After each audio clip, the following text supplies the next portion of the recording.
Welcome to Hoosier, Maine, everybody. We're stewing in our juices here. I am.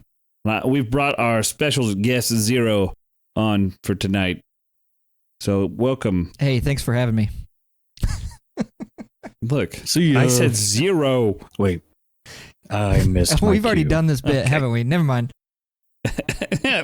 I've been practicing all week. Yeah, exactly. We've been spiraling here for the past hour, talking about Sony's decision-making skills with their recent diskless ideas, and I don't know, man. How can you take one of the great mighty three and then just fall so far? It's like the fucking old adage of, you live long enough to see yourself become a villain. It's driving me nuts. The thing that's so frustrating is that you and I kind of talked about literally at the beginning of the year, we were talking about how to upgrade our systems. You know, you really wanted to upgrade your computer. I really wanted to upgrade my PlayStation ecosystem because they did exactly what we wanted them to do, which is you have the core PlayStation unit, you have the PlayStation Portal, which allows you to play your games on the go. You know, it's a handheld device that allows you to play your stuff. And then they had a VR unit. So they had everything that we wanted, that we wanted them to produce hardware-wise, and then they were backing it up with really good software. Literally, all they had to do was not burn the boats. They literally, it was like, it's the meme of the guy in the Olympics that won, and he's like cheering and then flipping everybody off.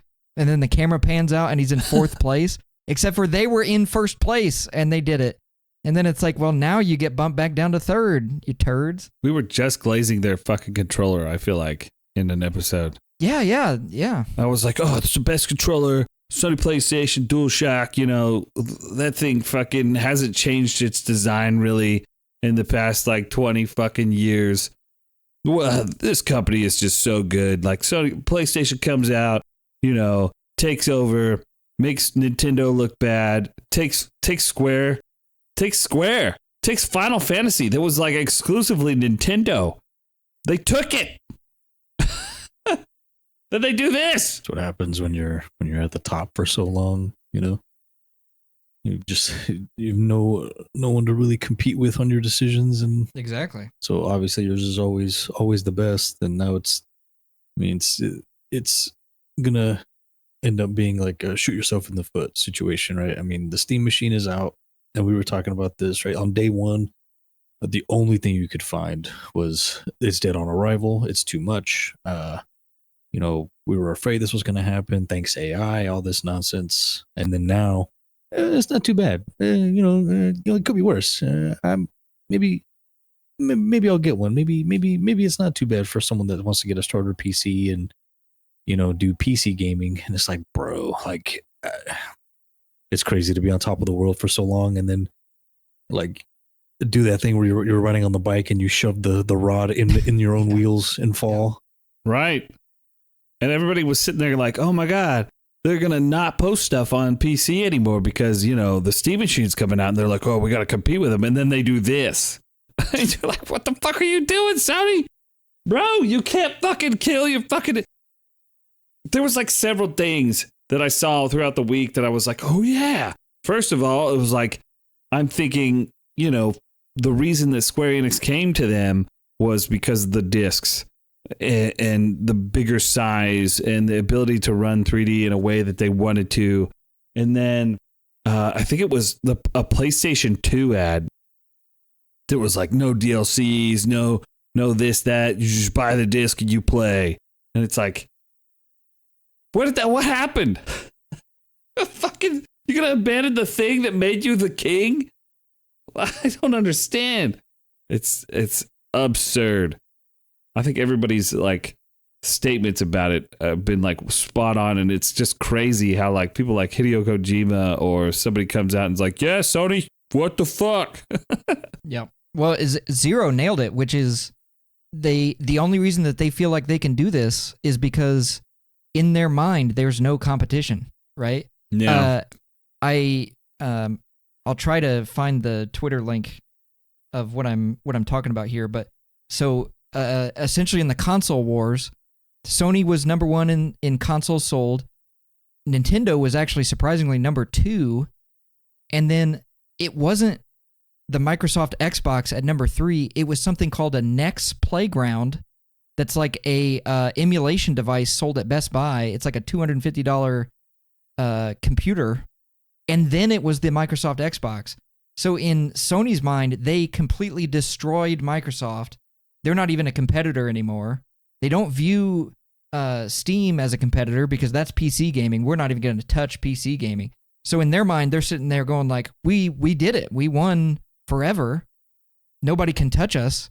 And then the first thing that they do as soon as they've won and they have no competitors is they immediately burn all of the bridges that are behind them, flip off everybody that helped them get to where they are, and then it's like, give me more money, give me more money. And it's like, oh my gosh, no. Jeez. Fucking be increasing the fucking... They'll be increasing your Sony account. Oh, they already did. Not only... I forgot to mention this too when I was doling out my lamentations over the past couple months. One of the things that happened back in April was that they changed the terms of service so that if you are not active on your account, so like let's say, you know, I kind of go between games, or I'm a PC gamer, or I play on the Nintendo Switch. If you don't log in to your PlayStation Plus account over a 6-month period, they have grounds to eliminate your account. So they can, even though you have paid, like let's say I paid for 1 year and I go inactive for 6 months, due to the new terms of service, they can cancel your account. It's so ridiculously predatory. Yeah, that's wild. I don't know. I think we're like, people joke about it all the time about the what is it, like, if buying isn't owning, pirating isn't stealing. And I think there is a possibility. I see a future where, especially now with, ironically, with AI, that as hard as they try to fight, like their games being able to be shared, right? Like it's hard for me to buy a copy of a game and then let somebody borrow it, right? Unless like your PlayStation's offline or something, no way to get it onto the machine, download it and playable. But I feel like with just how the way AI is, I don't see it not happening, that someone is eventually going to create like an emulator that can crack these like these policies that are in place on these games, so that, you know, it's going to end up being like Jard, let's play the new Fantasy Star that came out on PlayStation, and neither of us have a PlayStation. We're just playing it on this fucking emulator that someone made, and that bought the game once and was able to crack it, and now everybody just has access to it. Like, I think that's a possibility, and the worse it gets by like Sony, and how cool Valve is with being as close to like open source as you can get for a video game like environment. I think that's a possibility.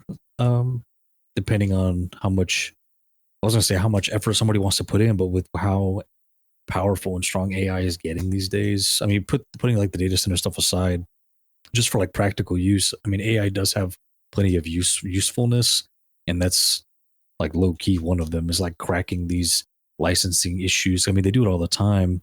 I mean, it's been a thing for stuff like Windows and stuff like that, right? You just got to apply it to something else, and it's like at a certain point, your licenses won't mean shit either. And what are you going to do then? Try to walk it back? At that point, it'll be too late, you know? So I don't know. I feel like that's a possible path to go down. There's a lot of obstacles. Obviously, it's hard to own a PC these days with these prices, but I see that as a possibility. I didn't think about that so just now, but like, I mean, with what people are using, most people are bored creating anime intros with AI. Someone's going to be like, let me use this and let me make an infinite copy of Red Dead Redemption 2, or let me create this version of Phantasy Star and get it working. And then the second Sony patches it and fixes the license, I'll just run this cracker and it'll run again. I'll just sell a new copy or give a new copy away. You know, I think it's only a matter of time before something like that happens. Because I mean, the greed can only last for so long before there's a way around it. I mean, everything at the end of the day, it's still it's still stuff related to computers, and nothing is uncrackable, you know. And now with AI, everything is getting done in fractions of the time. So that's the future I see. You talk about data centers, and what if they sell you computing, and then you'll just fucking buy the TV or whatever, and then emulate through the data center? Like, God, that would be fucking hell. But I mean, it's right there. It's a path that we could take, which I hope we don't. Personal computing, I think, is still my favorite mode of gaming right now. Mostly because you could just do so much. Even with older games, emulation and things like that. Talking about losing ground in gaming is the Stop Killing Gabe movement getting stopped in the UK and now I think in the States. Yeah, but it's illegal for something. What was it? I saw it the other day. So essentially what they're claiming is if there is a publicly owned server, so for instance, like let's say Call of Duty, I'm using this as very broad example, Minecraft, Call of Duty, something like that. If there's an officially owned server and then you create a private server, that's illegal, is essentially what they've declared.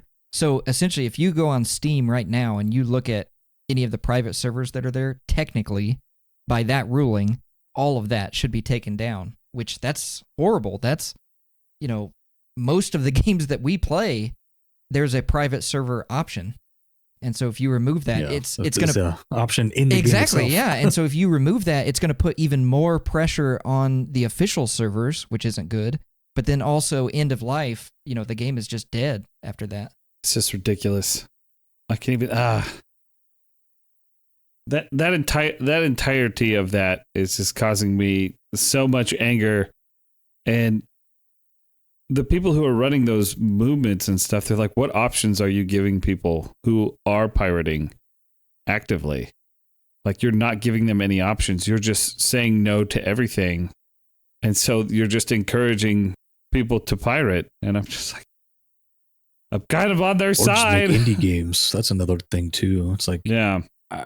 It's we won't like it, but I mean, if there's a game, if we like playing something like, I don't know, something like Diablo, right? And then that happens, I mean, someone's going to create a little indie version of it, and we're just going to move to that. Is it going to be perfect? Are we going to like it? Are we still going to miss what we played? Sure, but I'm not going to sit here and bend over backwards either. Yeah. I mean, I started playing games because it was a fun thing to do to pass the time, and nothing to do with this corporate stuff, nothing to do with this greedy nonsense. I buy game to play game, me play game. Let me play game. I don't want your game, Yeah. It's like it's this art form that we all engage in here, and it's just like going the way of money only. It's like that's not where it started. It started as passion. Of course, it's going to gain some, like, we got to make money, scenario to it. But I mean, I feel like it's always been art first for the most part, entertainment first. But now it seems like they're running these algorithms and running these, like, bringing in psychologists to hit your dopamine. It's like, I don't even want to play some modern games because of that. It's like, to stop it. No, I must please the shareholders. We must have record-breaking profits. Oh, fuck. Yeah, the entirety. It's just interesting, though, to see all the different developers and things to come out and say things like that they won't use AI or fucking double down and be like, we're going to do it. We're going to do it so hard. It's like, okay, well, you're not going to sell shit right now. We're going to do it. It's already done, actually. Yeah. Fucking Jesus Christ. So I don't know. That entire topic is just a fiasco, and the PlayStation, which I think we were all probably thinking that, goddamn, like, not only is the PlayStation gonna be like the next one's gonna be like the next big thing in the gaming world, like they're gonna be running all this stuff. They're blocking out PC gamers again. Like, oh my gosh, this is gonna be a crazy system. Of course, it's gonna be supporting GTA and all that, and And now it's just like, okay, what are my options? Well, you can get a fucking Switch 2. It's actually not a bad option now all of a sudden. You're like, holy shit, that thing's only $450. Wow, and I could take it anywhere. The graphics look good. Fucking Final Fantasy VII Remake Trilogy is going to be on there. Like, maybe it's not so bad. And then, like you were saying earlier, like, oh, the Steam machine, maybe that price isn't so bad. Now, if you're already sitting on a PC, I don't think you have to worry unless a part blows up thanks to these prices. Well, the thing that got me excited about it was, Steam had that big reveal and they were like, this wasn't the price that we wanted to release this at. So kind of as a, kind of as a peace offering here, they offered up Steam OS to anybody that wants it to make their own computer with. But, one of the very big limitations of that, at least prior to this release, was that it had a very small parts list that you could build with, and they basically unlocked that. So for right now, you have to have an AMD processor and you have to have an AMD GPU. But they basically said, like, our focus right now is to make it so that you can use whatever parts you want and run SteamOS. So if they did that, that would mean, that's just an alternative operating system, but you're getting all of the boons that come with having a Steam machine. So you're gonna have access to your game library on a, like, let's say you have a weaker machine or something like that. You're running a smaller front end as opposed to Windows, so you have more resources going towards that game that you're trying to play. So I thought that, to me, that was kind of the thing that I took away from that whole experience was, yeah, the Steam machine was too expensive. It's probably not worth the price versus the parts you're getting. But for them to give you SteamOS for free and is like, you do it. Okay, well, now I'm excited. Now I want to try. And, can I make a better computer than they did and bring it in under spec and under price? Sure, it's not going to be as small. The form factor is going to be bigger. But that's worth it to me, I think. Yeah, and you have that background in building PCs. And I think that makes a huge difference there, is the Steam machines, like, target audience is people who, it's an entry-level PC, right? But you don't have to build it, and it works right out of the box. When I got my Steam Deck, that fucking thing, as soon as I got it, I could just download games and start playing. Can I play games that aren't technically playable on there? I do have to tinker, yes, to get it running and running well. But I think that was the whole goal, was to help people get into gaming in a positive manner. Of course, timing couldn't have been worse, but maybe not. Good job, Sony. Yeah. What are you doing, bro? It kind of goes back to what I was saying too, right? Yeah. And like them basically giving it away is huge, but it's even bigger because it's a Linux-based operating system, right? Linux is an open source operating system. You can do so much with it. And again, like, it's only a matter of time before, if you're going to give that stuff away, you're going to let people that know what they're doing mess around with it. Sooner or later, something's got to give, and it's going to break through, these walls that are put in place on stuff like Sony games and Microsoft games and stuff. It's only a matter of time before something gets generated, something gets created that lets us play whatever we want on my computer that is now running SteamOS, or it's going to end up, people are just getting more tech savvy with their starter PCs and stuff like that. And it's like, you only need to know a few basic commands in Linux, and now, okay, instead of, I still have a Windows computer, but I have an extra drive, and I'll boot into that when I want to play games. It's just like, it's like booting into, it's like turning on a PlayStation, right? That's just, I still have Discord on this thing, so I can, I'll be right back, guys. Let me switch over to my Steam drive, Yeah. And now I'm playing emulated games, and functions the same exact way. It's only a matter of time before that stuff happens, and Sony is only speeding it up by just straight up being dicks about the whole thing. It's insane. Exactly. We didn't even talk about them, which I didn't even know the PS3 and PS Vita store was still up and running, which kudos to them for leaving it running longer than the Wii U and the 3DS stores. Fucking shutting it down, bro. Well, so they had originally said that they were going to close it. This was a while ago. We're shutting it down. It's end of life. And there was this massive outcry that was basically like, hey, obviously the PlayStation 3 is end of life. There's no saving the PlayStation 3. It's 2 console generations back. But the Vita is at the time was PlayStation's only handheld device, and people were still actively buying games on the store. And so if you take that away, the Vita's dead. You've killed the Vita. So you've killed your last handheld. And there was this giant outcry of people, very passionate people, that were like, hey, please keep this going so we can keep our Vitas alive. And they did, which that was at the time huge for them. They were basically saying, yeah, we'll keep it up for you guys, you hardcore, diehard people. We'll keep it up for you guys. And then when they announced that they were closing it, the way that they did it, so the announcement drops on the 1st of July and the store closes in August. Okay, well, that's not a whole lot of time for people, because essentially what happens when the store closes, you can no longer download the things that you own. So anybody that has that stuff has to immediately go out and go, oh, shoot, I need a hard drive to download all this stuff. Well, now's not a great time to buy a hard drive.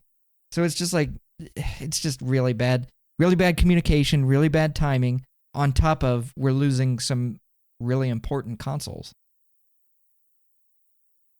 That's just crazy to me. Thinking about, I really like handheld gaming, and talking about the Vita, I still am surprised at myself for not picking one up.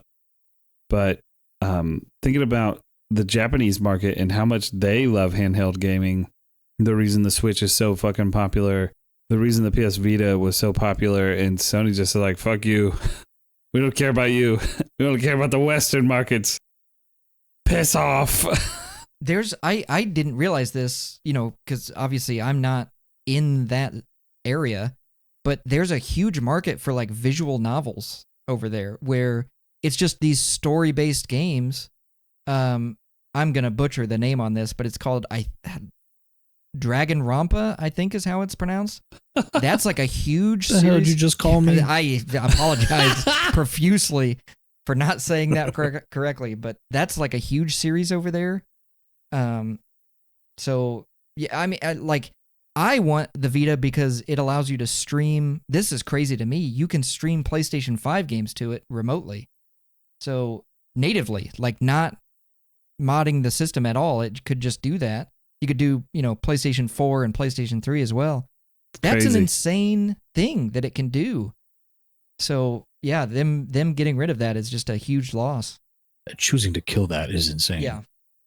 Yeah, I still can't believe that it did all that. When you told me that, I was like, holy fuck. You got one? You were like, yeah, I got an OLED. Yeah, I got one from a guy in, it was a pawn shop in Canada, and I got it for $60. Wow, that's a steal. Yeah. And considering how much fucking some handhelds are now.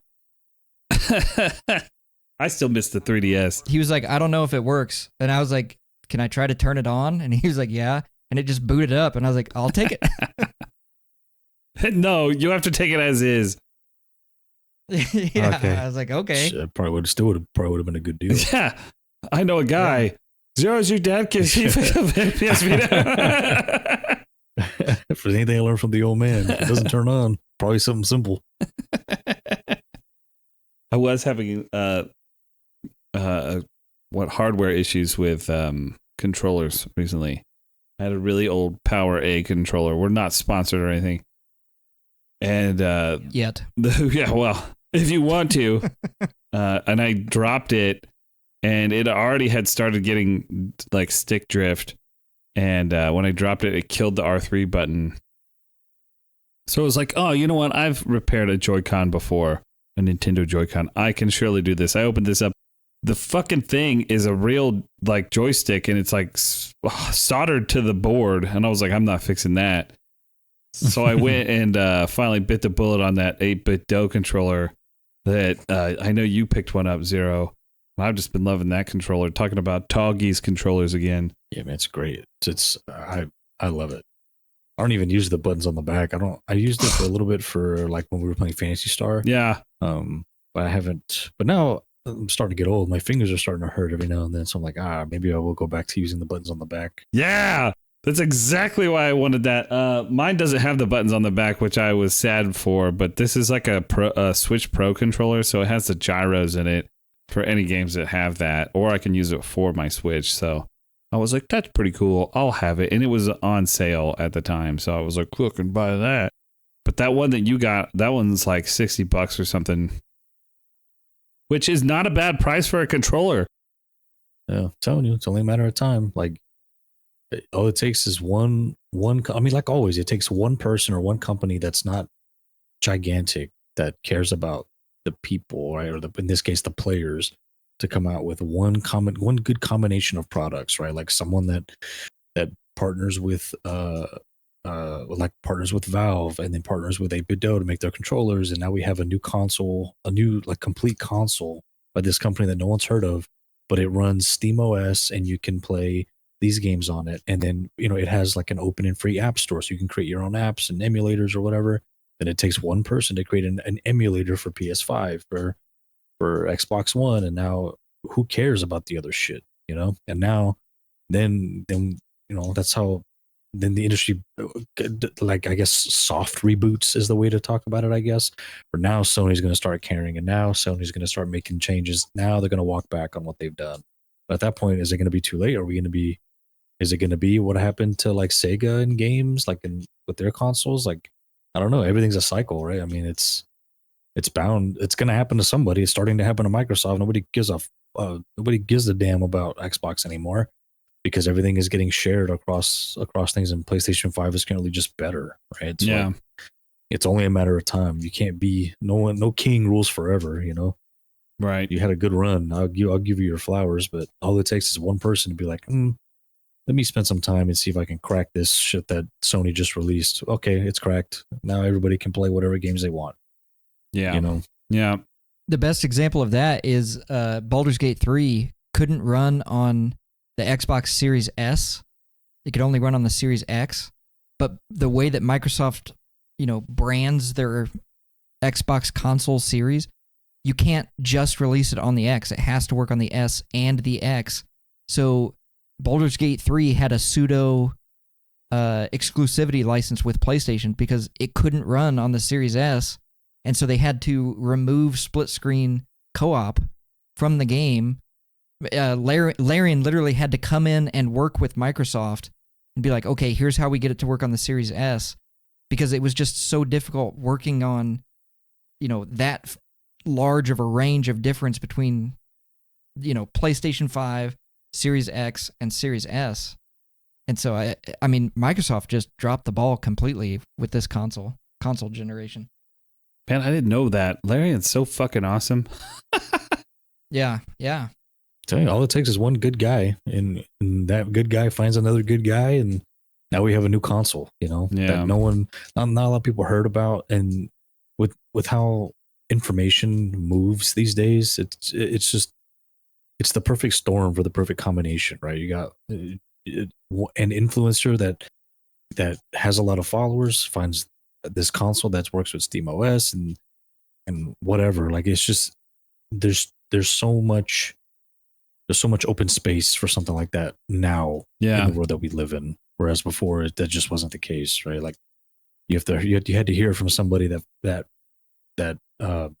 went to the grocery store and found the Game Informer magazine, and that's how you heard about this, the next big thing or the rumor or whatever. Now everything's just a click away. Like, oh, I was watching Shroud play Counter-Strike and he talked about this, and now everybody's talking about it.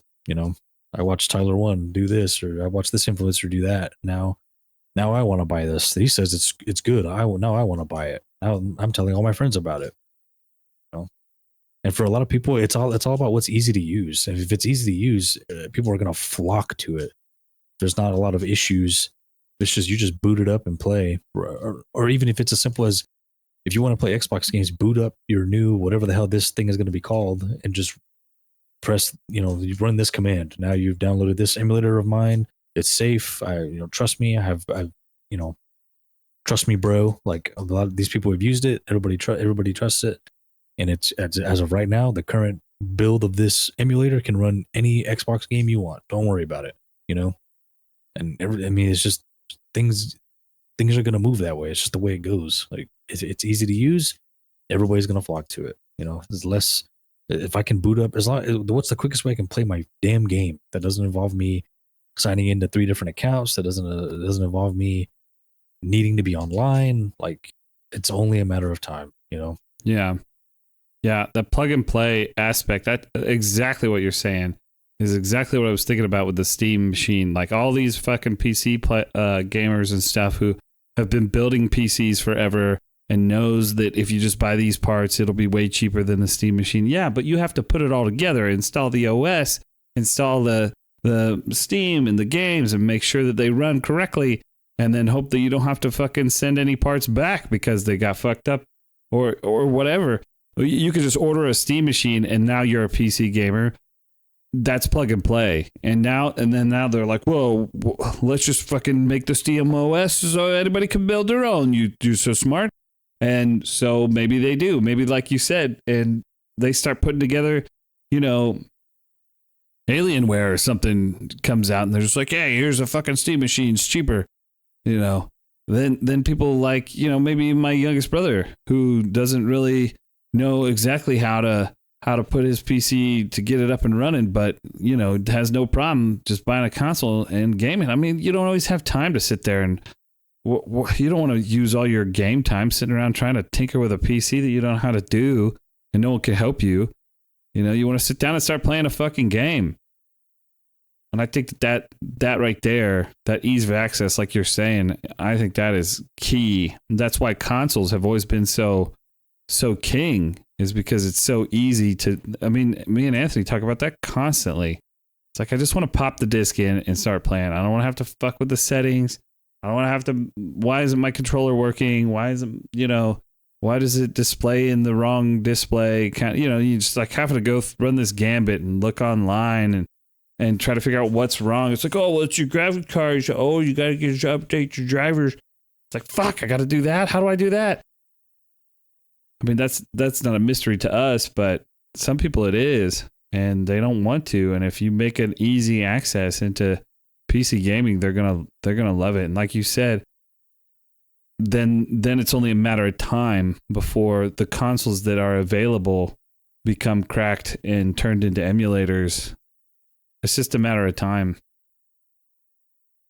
I think the best way to articulate that is that bell curve meme of like the moron who's like, PC gaming lets you do whatever you want, and then like the peak of it is, well, console gaming lets you do whatever you want, and then the back end is the cool guy who's like, well, PC gaming lets you do whatever you want.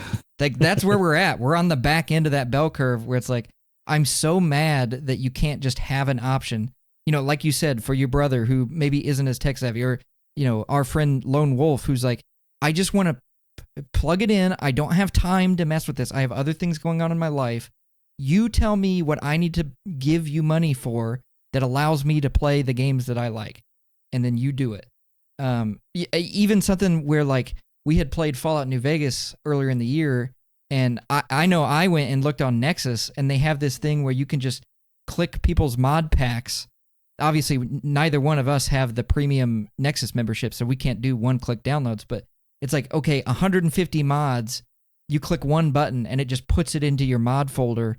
You don't have to mess with doing individual stuff. That's exactly what Zero's talking about. And if it's already in mods, people are doing that for, games, emulation, stuff like that.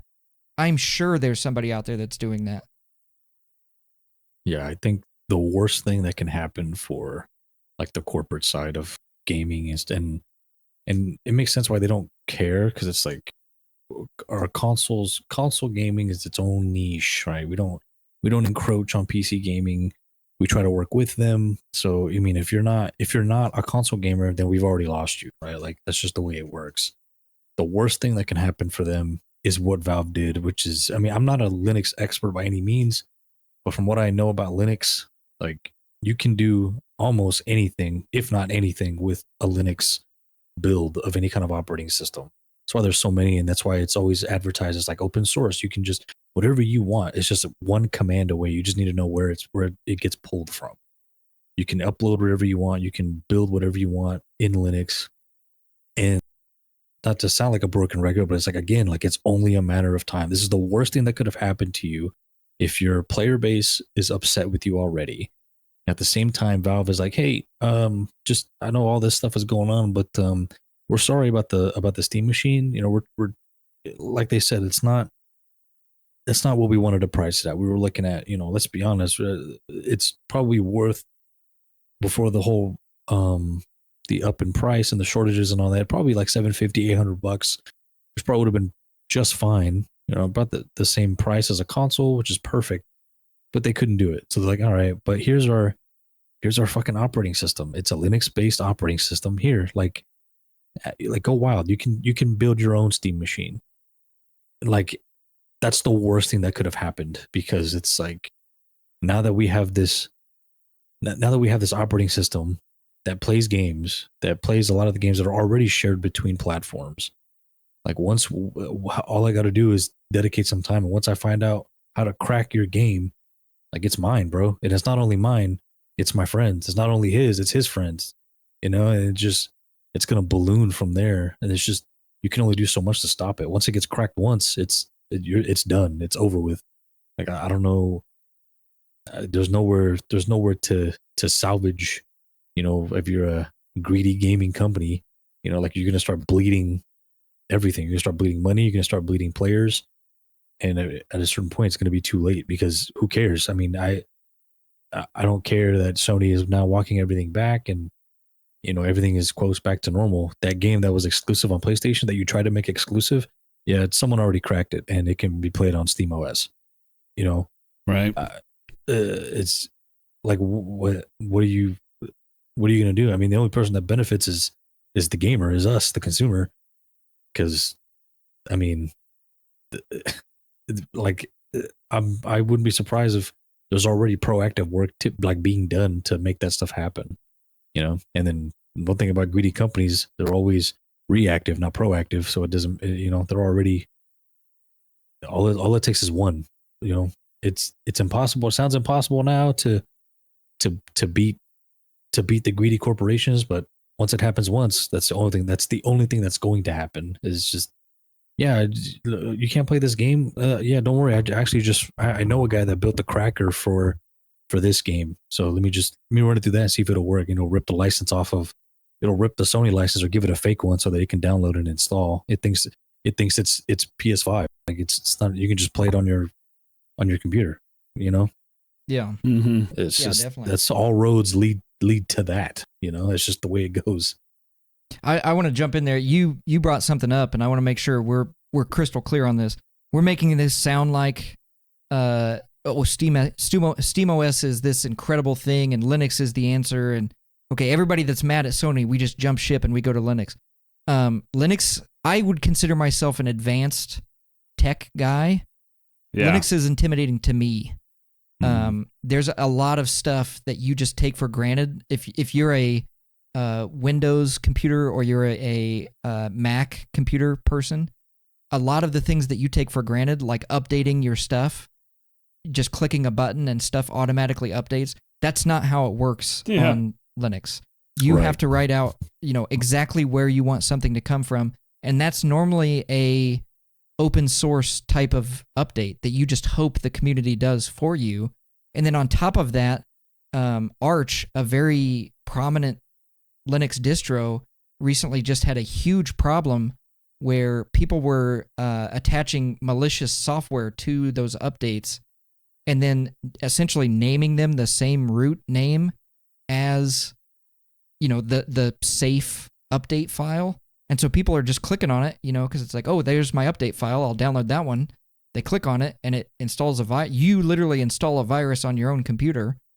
And so, you know, even if you are a moderately advanced tech person, I think Linux, you need to go into that knowing that it's not going to be this easy transition. It's not going to be something that you plug and play. This is something it sounds crazy. You need to devote yourself to this switch and this transition because it's going to be a tough pill to swallow.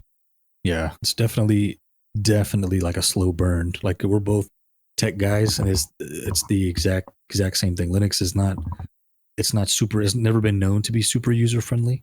There are certain builds out there that people use for like games and stuff like Linux Mint and stuff like that have some things that help, but it's not. You'll never get the Mac experience, the Windows experience, as far as like ease of use with the interface. So yeah, I mean, I definitely echo, like, just so everybody understands, this isn't a throw your console out and go download SteamOS and it's going to be a click away to start emulating games. But I do think that the ball is going to start rolling in that direction, and you're going to see some people probably build something similar, or maybe build something on top of SteamOS that has that stuff built into it. But Linux has never been known for the user interface aspect of it. So like, the give and take, something's got to give, Yeah. I think the only person I know that has done like really extensive Linux stuff is Drin. And maybe another guy that I went to high school with, but like, I don't think either of them use that as their primary operating system. The other thing that I think that is really important to say here too, is we're not like saying, hey, go pirate video games. We don't want that to be the option. We want it to be, hey, big companies, stop this shit. You're going to kill the fucking hobby. Like, don't do that. The only people that are forcing people to pirate games is the companies making the games. Yeah. Like, what do you expect? I mean, all roads lead to the high seas once you start limiting the options, Right. And it's not like the other thing with the gaming in general, I've said before, is an art form.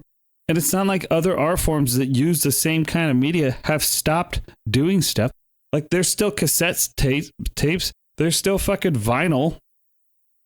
There's still CDs and Blu-rays. I think you can still buy VHS tapes. Fuck if I know. But goddamn, like, why are you removing this physical side of it? Like, there's just no point except greed is all I can think of. It's like, I get it. Steam exists and I buy my games digitally for the most part. But I don't do that with my Nintendo system, my Switch. I buy the hard version of every game. Well, I just can't imagine not doing that because I grew up doing that. And I know you guys do that as well. And also I was like, dude, I want to have that. Maybe in 30 years I'll be able to play it like my fucking NES, like my Super Nintendo, like my fucking GameCube, like my PlayStation 1, PlayStation 2, like my Xbox 360, my Game Boys, like I could go back and play that old hardware. It's still there. Why kill it? It doesn't make sense. That's the thing that's so frustrating is they're removing the option, right? If you want to be a digital player, great. That's something that works for you. We talked about on the episode prior where it's like physical games have a degradation issue where, the 3DS and the Nintendo Switch, you have to go through and manually kind of cycle that system so that they don't degrade. That's a real issue and something that, scared us a little bit where we kind of did a little spring cleaning and went through and made sure all of our stuff worked. But there's no guarantee that just because you buy a physical game doesn't mean, like you said in your scenario, let's say, fast forward into the future and you pop the game into the disc and it's like, well, there was a scratch on the disc. Sorry, it doesn't work anymore. It's like, oh, that's not a perfect solution. But on the same side of the coin, if I go to get on PlayStation Plus and they've shut down PlayStation Plus, well, I can't play the game anyway, so what does it matter? I also just don't understand this, like, want to destroy their old stuff or to make it unaccessible. If it is a digital format, why is it being removed as an option for like the PlayStation 3 store or the PS Vita store or the 3DS store or the Wii U store? Like, why are these games being removed? entirely from existence. Like, stop that. I never understood why that's a thing for like Yeah. the legacy games in general as well. Because like, it's like a weird, are you allergic to my money type of situation, right? Because like, depending on the game, like I'm willing to pay for that game. I'm willing to buy it again. I played it when I was a kid. I don't have a PlayStation. I can't play the original Metal Gear Solid anymore. Like assuming, pretending the fucking collection isn't out or whatever. Like I want to play that game. I can't find it. It's hard to find. I'm not paying someone $100 for their mint condition Metal Gear Solid. I want to play the game. Like I'll buy it from you for $20, $10, $20. Like I'm not paying any higher than like $20 for like a well-known old game, but like something like that. Like why do we not? I don't. Why are we so allergic to like the legacy stores, especially for franchises that are like not getting made anymore? Like if they're not continuing or remaking continually or completely overhauling like Legacy of Kain, let me buy the old games from you. What in the fuck? Like I will pay for them. Why? I don't understand why you won't let me do that. Why? Because you're trying to force me to play your new IP. Like if it's good, I'll play that too. Why? ¿Por qué no los dos? Let me play both. What is the issue? Like what do you think I'm doing over here? The game wasn't that long back in the day. I'm not going to spend 3,000 hours playing the original Legacy of Kain and not play your new IP, Like, what do you think I'm doing over here? I want to play the old games. I want to play, there's an old game, I think it was on PlayStation. It was called The Jersey Devil. I want to play that game. I can't find it anywhere. Like, I would have to go dig somewhere deep to go find it, Or you can just sell it to me. I'll buy that digitally or whatever, but or if you have a way to put it on a fucking, and in some games I get you can't re-release or whatever because you lost the source code or whatever. I guess I'll let it slide. I don't know if every game. I doubt every game is created with the thought of hold on to that source code and put it somewhere safe. It might be useful in 30 fucking years. Like, no, I get that. Some games are just unfortunately lost or just in the ether unless someone takes the time to really rebuild it from the ground up. But not every game is like that. And there are a lot of old games that I want to play. There are old games that my dad used to play that way. He wants to play these days. He can't play because we don't have it. We can't find it. Or we have to pay top dollar for it. No, I'll pay you $10. Or if it was a really successful game, I'll pay you $20. I'll pay 20. I would pay $20 for the OG Metal Gear Solid, right? To have on my PlayStation that I own, in all caps, own, that I bought and paid for, that I own.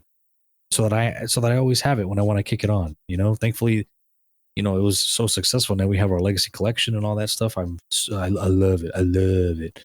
But like, if that wasn't the case, I'd be fucked. Like, I mean, we can emulate it, cool, but like, I would want to support Sony if they put that on their store. Like, you don't have to be a dick about it and make it impossible for me to have backwards compatibility and stuff like that. Why are we allergic to these things? Like, I don't understand it. To really force like profits as hard as we can. Like, fuck off. Man, that just made me think of the fucking PlayStation Greatest Hits discs that you could get.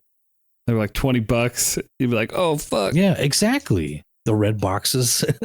I remember the ones on the PlayStation. The one they were green. Oh yeah, okay, yeah, the PS1s, yeah. And they had the green label or whatever. They'd be like, "Oh, you got the fucking green label. You to get the original, but damn, that was only $20. That's a good deal." Why do games maintain their price sometimes? I'm just like, fuck, dude. Why do we have to wait for Steam to go on sale? Why isn't there fucking old games just at a lower price? I think there was a zero tolerance about that, where it's like, why is your game $50? It's fucking 30 years old. Like, I agree. Yeah, I'm not paying $49.99 for Mega Man X6. Yeah, like, I'm good. Yeah, the collection of that should be $20 at the maximum.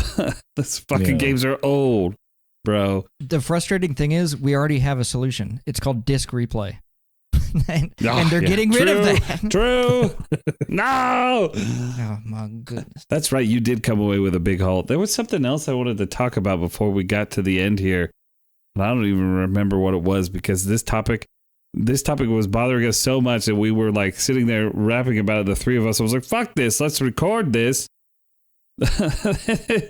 this is such a huge topic right now in gaming, and it's just like this hobby. Well, I don't want to see this hobby die. I think is the major thing.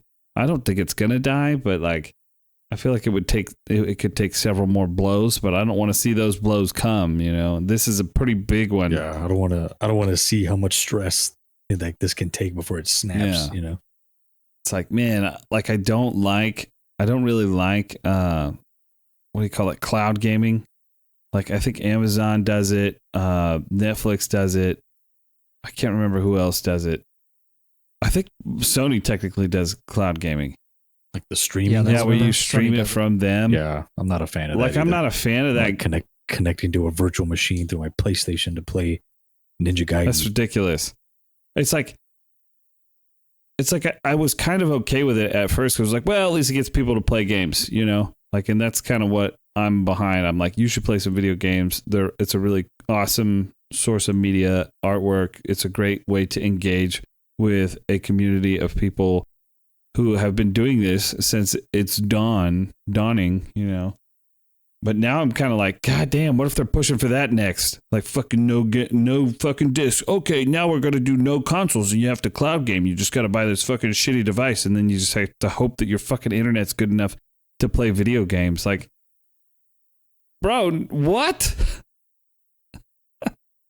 I'll go back and play my old hardware, but that sucks. That sucks for new people in the hobby.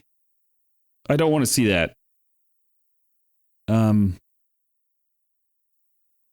As far as that topic goes, I don't really have.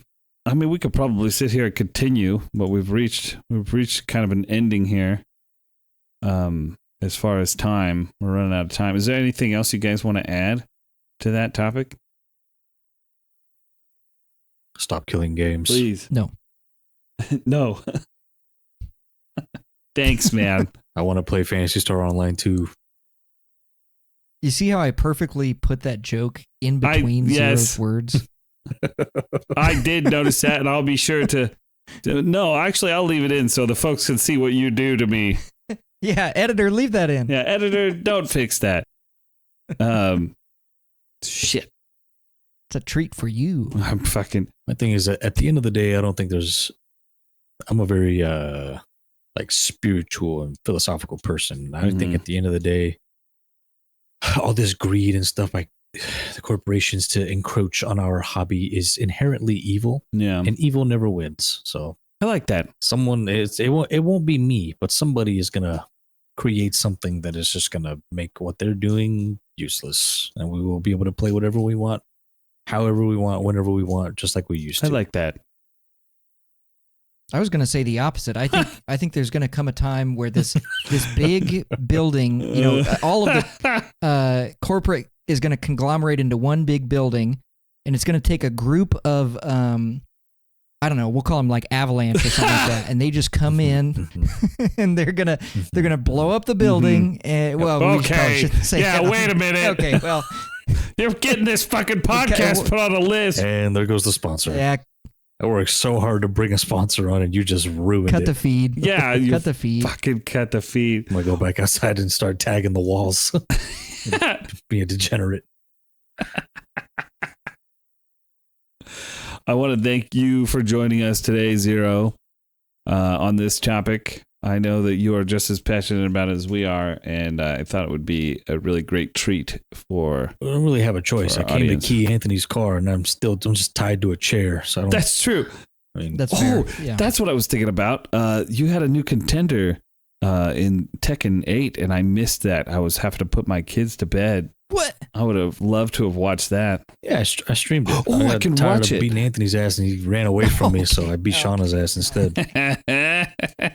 First of all, Twitch.tv/0emio if you want to watch an innocent man get run over by a train. Yeah, you know what? We will put a link to your Twitch for folks to find it.